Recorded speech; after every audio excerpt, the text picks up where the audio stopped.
and the smoke billows, and a hurricane is brewing. The Ibis is the last to seek shelter, and Sebastian may be riding in on a Category 5 storm because Miami is gaining strength.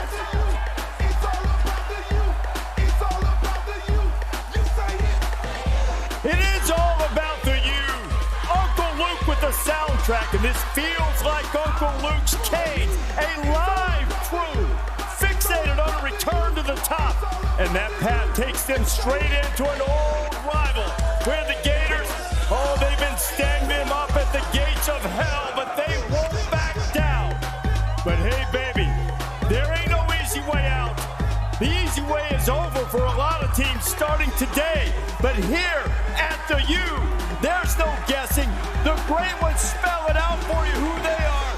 C-A-N-E-S. I say Miami, you say U. I think these beautiful people of Coral Gables understand that when there's a lot of games that are potentially game day worthy, and we respect and appreciate the hell out of the fact that that's even a conversation that teams or schools or universities would want us to show up to amplify the game that they are playing in a beautiful fashion. The reason why this place was chosen is because on these grounds, this school created in 1925. Greats have wandered in the football world. Bernie Kosar, Vinny Testaverde, Edgerrin James, Reggie Wayne, Ray Lewis, Ed Reed. You go through Sean Taylor, rest in peace to his soul. When you talk about the story of football as a whole, you have to mention this institution in Coral Gables, and it feels as if the U has gone from shite to all the way back with Coach Cristobal. So it's an honor to be here. Shout out to Coach. Shout out to the university. Shout out to Marine Tony you're talking about. And this has been awesome to be on this campus for the last 24 hours. Yeah. And the buzz is palpable, Rece. It's an honor to be here. Man, it's going to be fun this morning. Got high dives over staring there. At us, Rece. Just looking at you. High dives right into the calling. That's 33 feet high. I did a little research. That thing was staring at me all morning. 33 feet into a glorious pool. Mark Rick used to use that as motivation for his team. Right. They got a pool in the middle of campus. The freshman dorms are right next to that. They have a DJ rocking this pool all night yesterday. This place is spectacular. Oh, man. It is great to see a traditional power come back. How's Florida's defense on the road? How's Florida's defense? Florida's played pretty well on defense.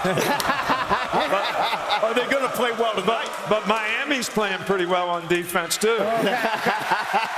Florida's defense has only given up 2 touchdowns. Just something to talk about. Sorry, Herb. Yeah, their starting defense has played great, no matter whether they're home or on the road. I think you guys, Texas Tech to Utah, all we talked about is Texas Tech. They're spending money. They're spending money. Haven't played anybody. It looks great so far. This is where we find out if all the money that they spent pays off for them against the Utah team you're talking about. But this game right here, I mean, Miami has a chance. We keep talking. It seems like every year we're trying to, they're back. Miami's back. Well, here's a game where they're going to really get tested emotionally because they're playing a Florida team, in-state rival, that's limping in, but is more than capable of coming in here and winning this game. So Florida is, I'm sorry guys, I'm just saying, they're coming, if they don't self-destruct, Florida's a team that very easily could be 3-0 and sitting here as the top 5, top 6 team in the country. I think Miami's one of the top teams in the country because they're complete, man. They can play offense. They play good defense. They've been consistent so far, and they have an edge about them. And if they can maintain that edge, they're going to be hard to beat. Coach Saban does have a Ferrari dealership down here and a Mercedes-Benz dealership down here. Loves the Hurricanes, pulling for the Dolphins as well. And also, best deals on Ferraris and Mercedes-Benz. I was just about to say he sold 3 cars, just like that. Bang, pow. A lot of money around here, I will say. A lot of money around here. Dez's house. Maybe one of the nicest houses I've ever been in. Thank you for that last night. Thank you. Appreciate it. Thank you, guys. You see the Michael Jackson hat right in the middle? Greatest catch of his life. He caught it. Michael, is that real? Yeah. I thought that was just fake. That's a real thing? 100%. Absolutely. Best catch you ever made. Ever made. Hey, man. That was beautiful. Thank you to your family. Now the U has done really. Since 1980, the number of 10-win season, the bowl wins the national titles. But 2004, joined the ACC, thinks really haven't gone and be fitting with their tradition. And Mario Cristobal, the head coach of the Hurricanes, is joining us right now, and it's been turned around. The U back. And as we get ready to talk to Mario here, I just want to tell you, September of 2021, I'm not sure this happens, Mario, if not for my friend Kirk Herbstreit down here at the end, who basically called out the lack of commitment, the lack of alignment. It wasn't a representative of what Miami could be as a program. And since that time and since your arrival, things have just continually grown. Well, without a doubt, tremendous vision by our president, who's right over here, Joe Echeverria, the chair of our board, Manny Cadre. This means a lot to us, man. We were born and raised Hurricanes, and we're going to find a way to get it done. So, Mario, different scenario for you now. You've had some success. So I used to tell our team, you're infected with success if you think anything you've ever done in the past is going to affect what happens in the future. And the character of your team gets defined in big ways by how you accept praise and how you accept criticism. So my question for you is, how are you going to keep the edge on your team so you can continue to play at a high level throughout the season? Because they are getting a lot of rat poison out there about how good they are.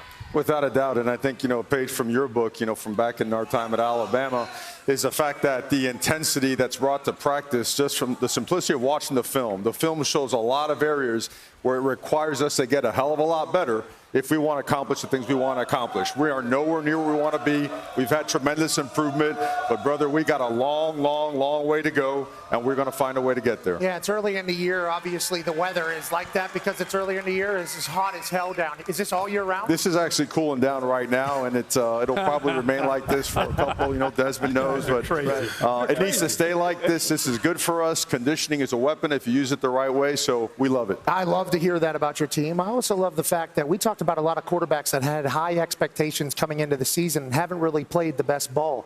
Carson Beck, the big story of the offseason was how much money you guys were paying him. That was the big storyline around the internet, around college football ball. He has seemingly picked up right where he left off a couple years ago with Georgia. Why has he been the perfect fit for this particular team, and what have you seen from Carson? I think there's always going to be narratives out there. There's going to be money. There's going to be influence, all that stuff. And all that is, for us, it's irrelevant. It never has made a play or won a game for anybody. So the noise, the narrative's out. For us, Carson Beck is awesome because his only interest is to making his teammates better. He could give a rat's you-know-what about personal accolades, about other awards. He wants to win. He wants to help this team get better, and he's committed to that process. Mario, Rece asked you about when you took the job over. What's the biggest difference between year one for this program and year four? That's for another show. We'd have to take a long, long time to take a deep dive into everything from. But I just mean from a culture standpoint. The culture, Kirk, I would say it's the people. People that are relentlessly committed and understand that coaching and teaching is a vocation. It's a way of life. It's not just a punch-the-clock job, and we've gotten the right players in the building that are really hungry, have a strong appetite for betterment, and that stuff is contagious, man. That thing spreads fast, so we're improving a lot, man. We just got a long ways to go, brother. Sure. We want to work at it. Yep. Coach, there's a lot of talk about your quarterback, Carson Beck, Malachi Tony, even Fletcher. But let's talk about your offensive line. Tell me about the personality of your offensive line and what they're going to bring to this game tonight. They have the personality of our offensive line coach, Alex Mirabal, who's the most relentless coach in the face of the earth. That's right. Alex, and on this telecast, I'm sure our guys are watching. They don't want to hear any praise. They want to hear that they have a long ways to go, and they better get their butts ready to go and play the best game of the season so far. Mario, what will the game be decided by tonight? Tonight, to us, we got to do a great job not letting anything get in the way of us doing our job, right? Noise is noise. It's all about who's going to execute the best, right? Who's going to hang on to the football. Ball security is paramount in college football. Sustaining drives. Understanding that in rivalry games, you're never all the way out of it and never all the way secure in it. You just got to keep going. No clock. No scoreboard. Sound familiar, right? Sounds familiar. Until the clock strikes zero. So just keep going and play your ass off. One play at a time. Obviously a great mission statement for tonight's game. I would like to say that what you guys have done for us, my show, this show, all of us, has been absolutely incredible. We are so thankful for the hospitality here. So thankful. And on that note, I asked you, I asked Cam, I asked President Joey from the Bronx. I said, what do we need to experience?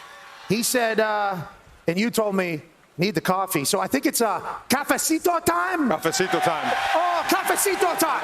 Cafecito time. What does this mean? I'm saying coffee time? This is high-octane rocket fuel right here. I've had this. Too much for Coach. This might be too much for you as well, but thank you very much. What is this? This is espresso? This is, well, you could call it that.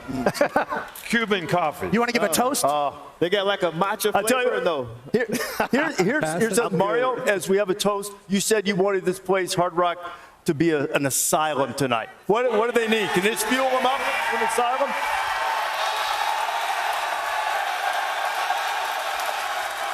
To gratitude for opportunity, to the relentless pursuit for Hurricane Excellent, and make it a damn asylum tonight.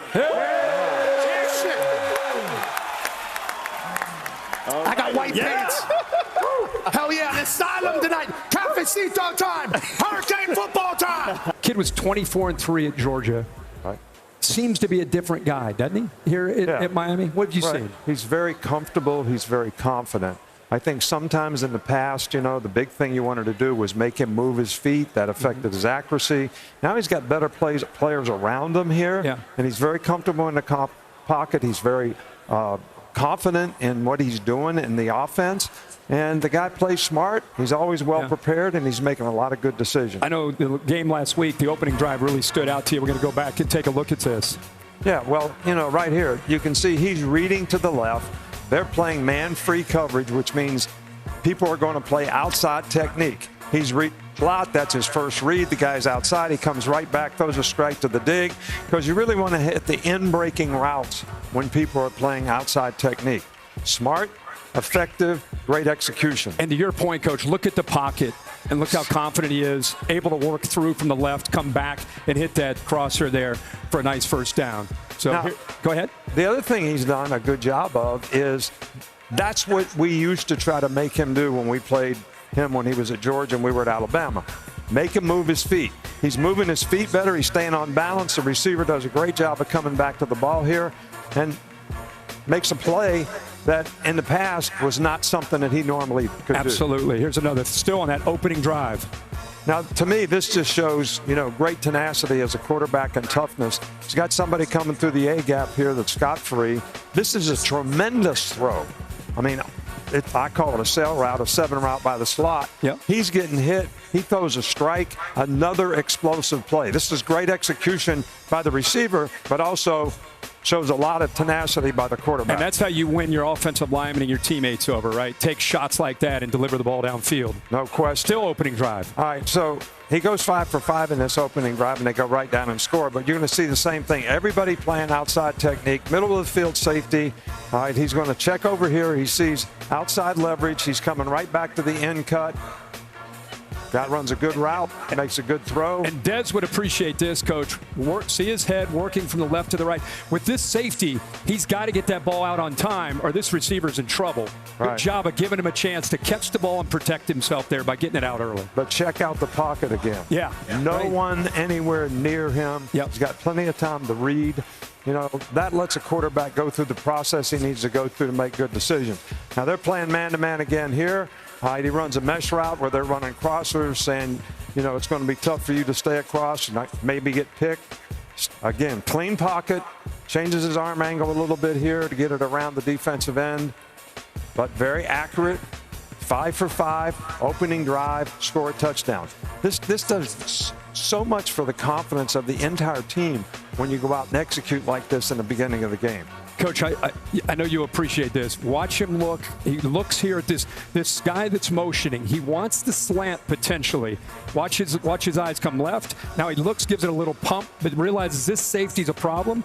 And then the patience that you're talking about to eventually see that man coverage. And the guy's doing everything right now. He's doing everything right now. But I really appreciate this kind of execution because, you know, in every game, you got that first 20 plays that you practiced and everybody knows exactly what you're going to do and come out and execute those flawlessly.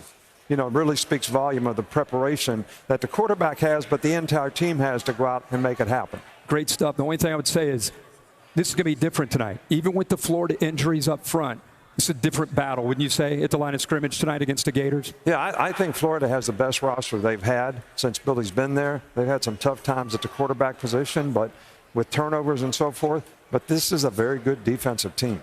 Good stuff. All right, Rece. You want this, you got that.